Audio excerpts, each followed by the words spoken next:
Baspa join नहीं कर रहे, कुछ खबरें चल रही थी बसपा ज्वाइन कर रहे हैं मनीष चौहान। तो इसका क्या लगता है मनीष जी आपको, ये जो सीधा सीधा ये टिकट आपको नहीं मिला और कैराना में या फिर शामली के इधर के बहुत ज़्यादा प्रभावित आप करते हैं इन गाँव को, तो इसका सीधा सीधा फ़ायदा इकरा हसन को मिल जाएगा?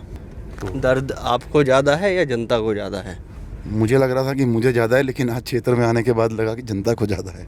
कि हो सकता है कि टिकट अभी बदल जाए, कुछ बातचीत हो रही है अभी कहीं पे, ऐसा कुछ भी है क्या संभव? टिकट उन्होंने दिया है, वो उनका निर्णय है, हमने एक्सेप्ट किया। अब वो टिकट बदलेगी तो हम उसको भी एक्सेप्ट करेंगे। मेरे पास जो जानकारी मिली है कि एक षड्यंत्र के तहत गलत फीडबैक दिया गया, जो भी हुआ, लेकिन अब हमें जो भी है उसको सही करना है। दोस्तों नमस्कार, मैं रोहित शर्मा और आप देखना शुरू कर चुके हैं हिंदुस्तान 9 न्यूज़। कैराना लोकसभा से मनीष चौहान लगातार टिकट के लिए दावेदारी कर रहे थे। टिकट भारतीय जनता पार्टी ने फिर से सीटिंग एमपी पर भरोसा जताया और उनको ही टिकट दिया।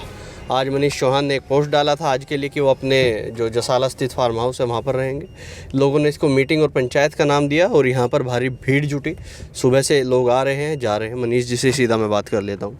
मनीष जी, आपने एक पोस्ट डाला फेसबुक से, उसके बाद लोगों ने इसको मीटिंग और पंचायत का नाम दिया। क्या था आज का, किस तरह से क्या चीज़ें रही? कुछ नहीं रोहित जी, दरअसल जब से टिकट हुआ है तो पिछले काफ़ी समय से लोग लगे हुए थे, मेहनत कर रहे थे, तो कहीं ना कहीं मायूसी थी।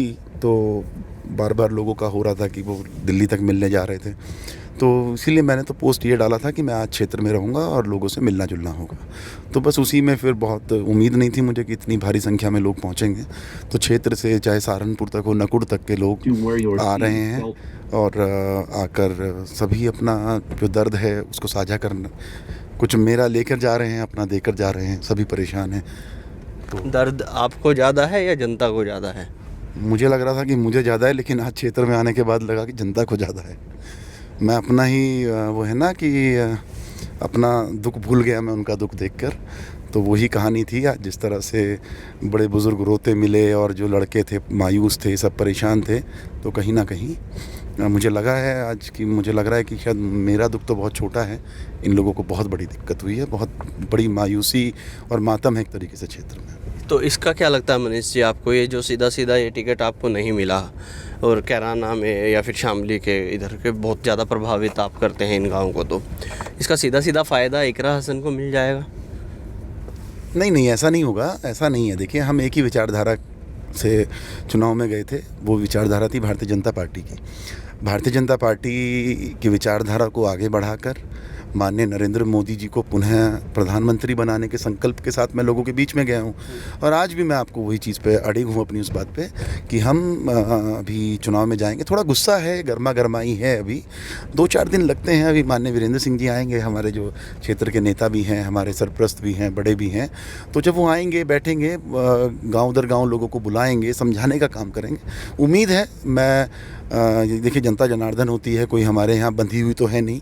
ये तो प्यार है, आप सम्मान देते हैं, काम करते हैं, तो लोग आपसे जुड़े हुए हैं।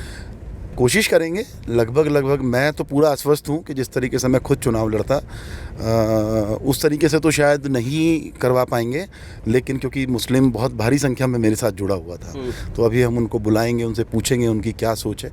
लेकिन आप देखिएगा इन गाँव में फिर उसी तरीके से जिस तरह 2019 में चुनाव लड़वाया था, और उसी तरीके से हम पुनः 2024 में भारतीय जनता पार्टी को वैसे ही लड़ाकर यहाँ से जिता कर भेजने का काम करेंगे। तो मतलब आप कह रहे हैं कि प्रदीप चौधरी फिर से चुनाव जीत जाएंगे यहाँ से? हाँ, बेशक। हम अपनी पूरी, देखिए, किस्मत तो पता नहीं चलती कुछ भी, भगवान ने किसी के भाग्य में क्या लिखा हुआ है वो तो मुझे नहीं पता, लेकिन हमारा पूरा प्रयास रहेगा। मैं तो अपनी ओर से शुभकामनाएं देता हूँ उनको टिकट की, और उसके बाद फिर उम्मीद करता हूँ, भगवान से दुआ करता हूँ, कि कामना करता हूँ कि वो बहुत मजबूत भारी वोटों से, भारी मतों से कैराना लोकसभा जीतकर पुनः नरेंद्र मोदी जी के साथ संसद में बैठें और देश को मजबूत करने का काम करें। लेकिन यहाँ पर तो आए जो आपके समर्थक हैं या फिर आप लोग से जो इफ़ेक्ट करते हैं, भावुक होकर लोग बोल रहे थे कि प्रदीप को तो हम वोट नहीं करेंगे, इकरा हसन को हम वोट कर देंगे, वो भी हमारी बहन है, वो भी गुजर लड़की है। ये लोग, मैंने कई लोगों से सुना है, कई लोगों से बातचीत की है। देखिए, बात गुजर और जाट की है ही नहीं, बात तो ये है समर्थकों की। हमारा ऐसा थोड़ा नहीं कि हमारे खाली गुजर कोई कलछान और खाली गुजर ही हैं बस। 36 बिरादरी में हमारे समर्थक हैं, हमारे लोग हैं, हमारे बड़े बुजुर्ग हैं, सभी धर्मों में हैं। तो अभी थोड़ा गुस्सा है, मैंने बताया ना आपको 2-4 दिन लगेंगे। कुछ अभी आज मैंने लोगों को समझाने का काम किया है, कुछ अब आएंगे जाएंगे, मिलते रहेंगे। अभी समय है बहुत चुनाव में, धीरे धीरे हम सब नॉर्मल करके देखिएगा। हमारा मकसद एक ही है, कमल का फूल हमारा निशान है। कमल का फूल लेकर ही हम लोगों के बीच में जा रहे थे और उसी पर हम काम किया है, उसी को हम आगे बढ़ाएंगे। और आप देख लीजिएगा 2024 का जो चुनाव होगा वो उसी तरीके से होगा जैसे 19 में हुआ था। कुछ लोग अब भी ये उम्मीद एक आशा लगाए बैठे हैं, हालांकि आपके समर्थक हो सकते हैं, इसलिए वो ये चीज़ अब भी हजम नहीं कर पा रहे हैं कि आपको टिकट नहीं हुआ।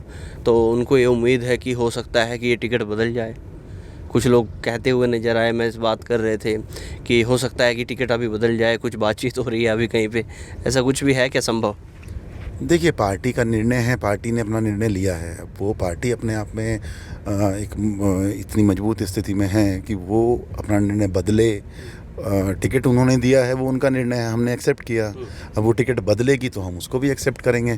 तो ऐसा नहीं है, वैसे तो बहुत मुश्किल काम है। पार्टी भारतीय जनता पार्टी की परिपाटी में यह आता नहीं है, ऐसा काम ये करते नहीं हैं कि टिकट बदला जाए। जो हुआ है उसको रखेंगे। हम सब मिलकर अब तो प्रयास ये करेंगे कि जो क्षेत्र की नाराज़गी है उसको दूर करने का काम करें।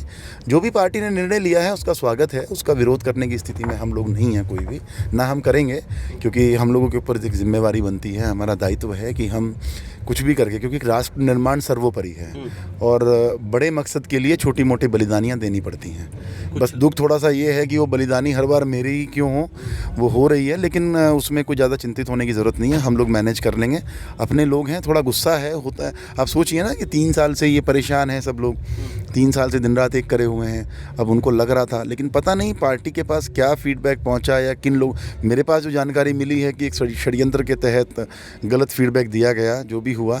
लेकिन अब हमें जो भी है उसको सही करना है और कोशिश करनी है कि सब चीज़ों को भुलाकर कि हम भारतीय जनता पार्टी को यहाँ कैराना लोकसभा से जिताकर भेजने का काम करें और माननीय प्रधानमंत्री नरेंद्र मोदी जी को तीसरी बार प्रधानमंत्री बनाकर इस देश को मजबूत करें। तो अब बसपा ज्वाइन नहीं कर रहे, कुछ खबरें चल रही थी बसपा ज्वाइन कर रहे हैं मनीष चौहान। चर्चा भी नहीं थी, ये तो कोई मतलब ही नहीं। क्या बच्चे, पता नहीं किसने डाला है। देखिए, सोशल मीडिया पे कोई कुछ भी लिख सकता है, लेकिन ऐसा नहीं है। ठीक है, लोग मिल रहे हैं, लोग बात कर रहे हैं, उनको पता है कि जनाधार है, लोग मिल रहे हैं, पार्टी की तरफ से बातें आ रही हैं, वो तो बहुत दिन से प्रयास कर रहे हैं, लेकिन ऐसा कुछ भी नहीं है। अभी आज सब लोगों ने बहुत दबाव डाला कि आप निर्दलीय चुनाव लड़िए, हम लोग तैयार हैं निर्दलीय के हिसाब से। तो ऐसा नहीं है। हमने क्या कहा, मैं जब लोगों के बीच में गया हूं, मैं अपने वर्ड्स पे रहूंगा, अपनी बातों पे रहूंगा। हम लोग मजबूती के साथ पार्टी को चुनाव लड़ाएंगे। चलिए, धन्यवाद। देखिए, मनीष चौहान ने तमाम अटकलों पर विराम लगा दिया है। बसपा ज्वाइन करने की बात हो रही थी, उस पर भी उन्होंने एक चीज़ें साफ़ कर दी हैं। चुनाव लड़ने पर उन्होंने चीज़ें साफ़ कर दी हैं। अब तक के लिए इतना ही। मैं रोहित शर्मा, आप देख रहे हैं हिंदुस्तान 9। जय हिंद।